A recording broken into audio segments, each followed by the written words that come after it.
anu ai ru kazara pathian mal som na kan don ti mia tu te nu fang en yang le hei fiam thu ni chuan an fiam thu wa sang sak sak o le ne fiam thu yom ve the mo ma se ni lo ni chuan in khaya mai che da po hi eru na la kan lo fi lim mia lo ti na nia mai che ta hen lo mak khop mai an lo kol rong an lo ro thap an lo rap thak an lo na sa mi pang tho hian lo ni henu hi mi zo ang ga te khop ma Instagram reels pakata ka mu ni ama hi tong lo awangin eng nam nge ni ti hria ta har ka te khop mai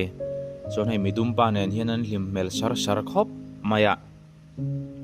thian na ran an ang lo do mani o ti ta ka ngai to ni ase mi zo po lo ni lo thaya ka soi du chu namral zong in nam bo zong hian kan nula te om lo ram ro di hi ka hril du chon ka ngen du chaw ani nam dang tlangwal te hi an thabik chuang lo zun he ve lo tuk rui lo an ngai ve lo tuk set in chiang lo mai mai ni mi zo mi pa ya thanom chuang lo ve nam dang heng sap foreigner nei te reng reng umu pat nuan chir nge nge an ti ka shelo le hala nei ve lo ba hei tu na ya kuki lampang manipur lampang an nula pakhat chuan Assam rifle si pai ni om tak mai ti hian engemon lo khosak puina lo khoi ngam padewani mela arama buaya ram tan tin nun na thapin mai tei hote naga hote na in ti boi me ka khung an rama khuan chuti laya mani nam pui po ni lo nam le nam feeling chaulaya vai Assam rifle tinga nam dang alo khosak pui hi an tlangwal te tha lo na ni nge yang aron lar khop mai nu hi thanar lo chi ni lo tuna chuan hei ramdan in min khuak khira dan te thato em maya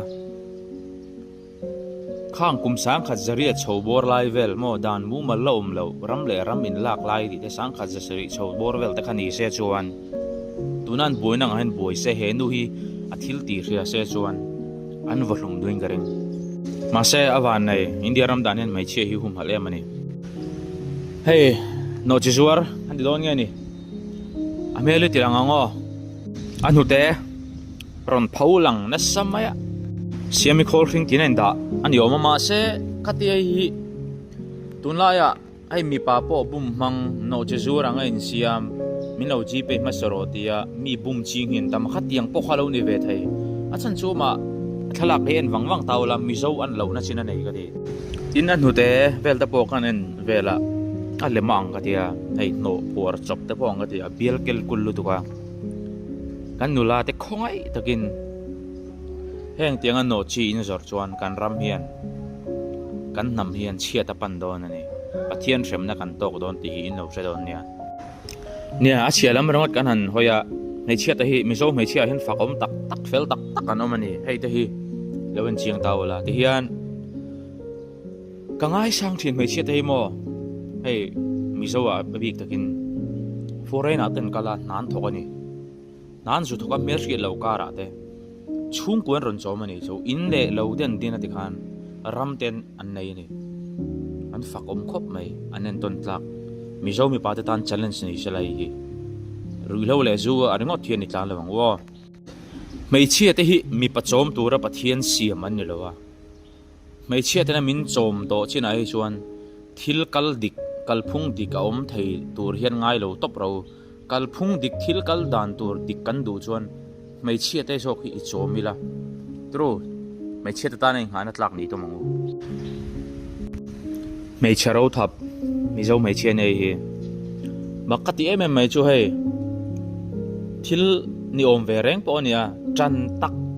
chuan zun hi lo che thei ni nui pon zun hi lo che thei mo henu hi deadly fa zuna che thak thai video phata ka mu phei chu an nara thisen te chu kani deadly fi na mai lawa atang na sa miso mi patam takai na chakani ti fiat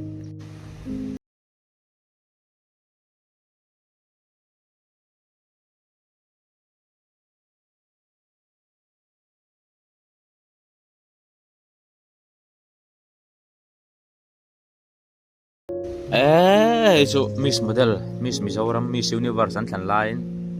sai e ka lo in buala aba boi thak o thak thi ne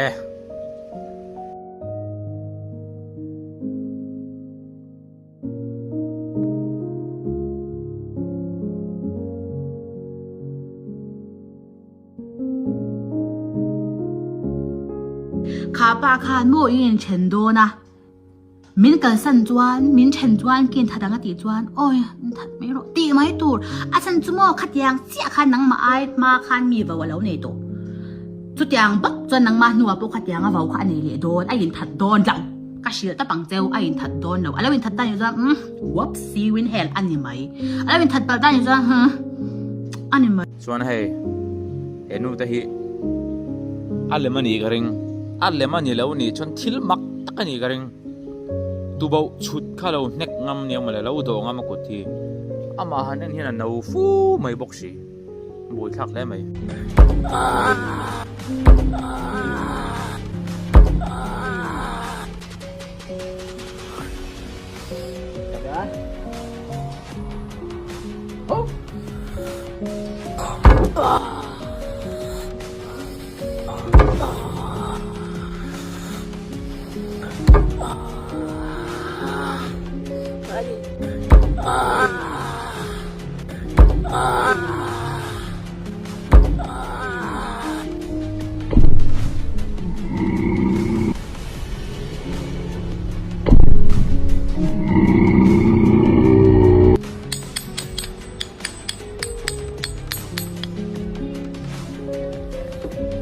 Fotonya nggak berubah ya, masih sama. Yang angkat dulu bro. Wala sir tu le tun rumatan chuan du tok ri le khot mango mi lo ti lo khot la pui ngai ka bai sai rumatan chuan mang thari ve tu le mu le thok an tum don ya